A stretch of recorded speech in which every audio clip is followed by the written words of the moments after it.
Let me now go across to my colleague Rakesh as well, who's joining us live from the spot in Badlapur where protests are currently underway. Rakesh, now protests, we're being told, start around 10 a.m. in the morning. Tell us what exactly is the situation. Where all are we seeing protests in the Thane district on this? Well, the situation still seems the same. The protesters are on the track. They are continuing to protest. Some senior police officials have reached here to establish the contact. There is one more fresh attempt being made. You can see that they are speaking on the loudspeaker. They are trying to tell them what all action has been taken by the police force and also by the state government.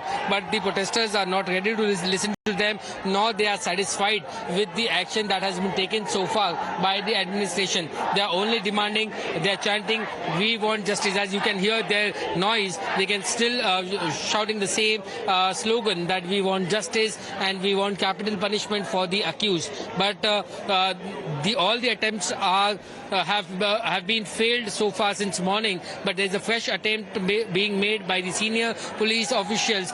We've seen that the Thane Police Commissioner himself, along with the city collector, they had reached here. But looking at the crowd, they went back to their cars. They did not speak to the crowd. But on their behalf, now some other senior officials are trying to convince the people that if you are ready, only few of you can come out as a representatives of the protest, and we can listen to you. Your demands will be fulfilled. We have taken a sufficient action, and we are very keen to take this case to fast track court. But right now the protesters seems to be adamant on their demand, and they are still here on the track. It's been more than 5 hours now since they are protesting here on Badlapur Station, and the situation still remains the same. And whereas the administration is trying to convince them, but the protesters are still on the track. Protesters are continuing with their protests. They are relentless when it comes to their demands. But Rakesh, these visuals that you are bringing to us live, we can see some sort of negotiations, in fact, perhaps happening. But now we've got reactions from the Chief Minister as well. We've heard from the Deputy Chief Minister as well. What is it that the protesters have to say? And what more do they want before they end their protest? Clearly, some strong statements have come from the CM as well as the Deputy CM.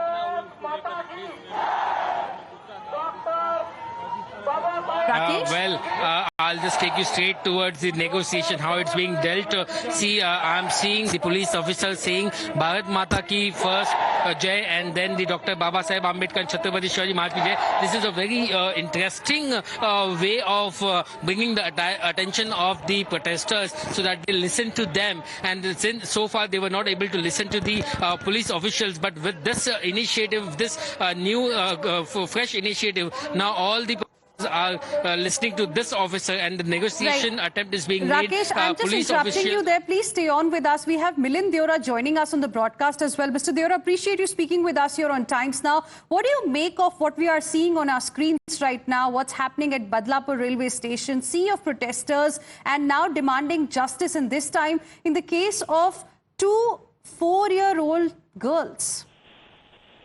Look, let me say this firstly, as a father of a young daughter, that this is unpardonable. This is a spontaneous anger which sends out a very clear, unambiguous message to the education department, the education community, law enforcement agency, politicians, society as a whole, that violence against children will not be tolerated.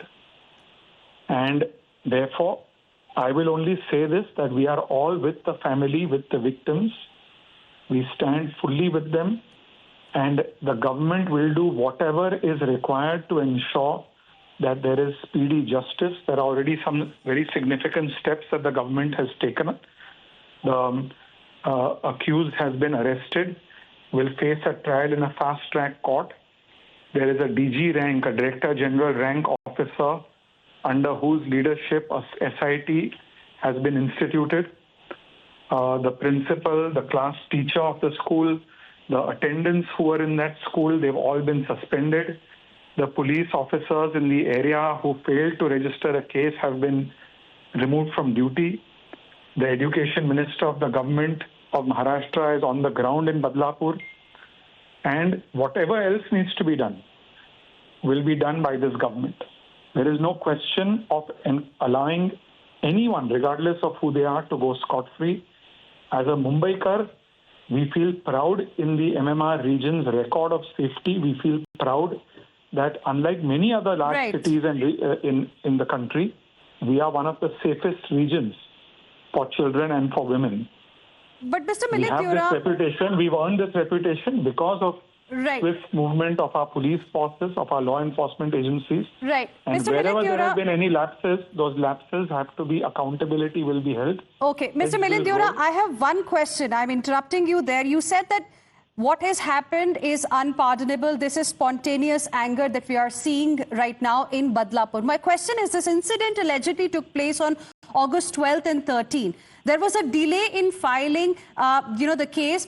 Police action is being questioned as well. And today, when people have come out in large numbers, people are disrupting an essential service, the railway line there. And that's when we are seeing the chief minister, the deputy chief minister coming out and saying that, this case will be fast-tracked. There's going to be an SIT. My point is that why wait for this anger, this outrage to come out on the streets? I mean, when will the system really wake up? I mean, if a case has happened, why not take action immediately? Look, it's a very good question. It's a valid question. And as a father, I too ask that question. That number one, why was the school not responsive? One is the schools have to be sensitized to respond to such violence against children. Number one, I'm concerned as a father. This is something all Indian schools have to have, these standard operating procedures. For example, when somebody is coming on board to work in that school on a contractual basis, there has to be some sort of vetting. There have to be some sort of vetting norms. That is one issue which pertains to the school, sensitization. Number two, the fact that the police failed to respond to when the mother was going there. That's why these police have been removed from duty. So I do agree that these are concerning steps and we have to do much more to ensure that these do not happen again.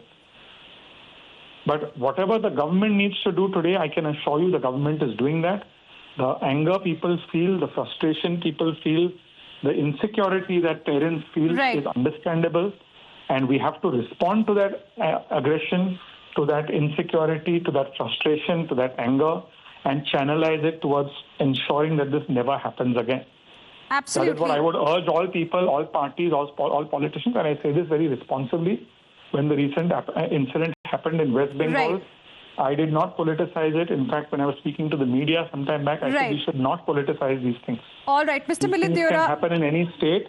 What we have to do as a country, and especially as policymakers, we really need action now. We've heard enough. We need action now, and parents are angry. There are systems in place that ensure that these things do not happen ever. And I say this as a father who is equally concerned. We really hope that what you're saying is translated into action on the ground as well. Appreciate you joining us, Mr. Milindura.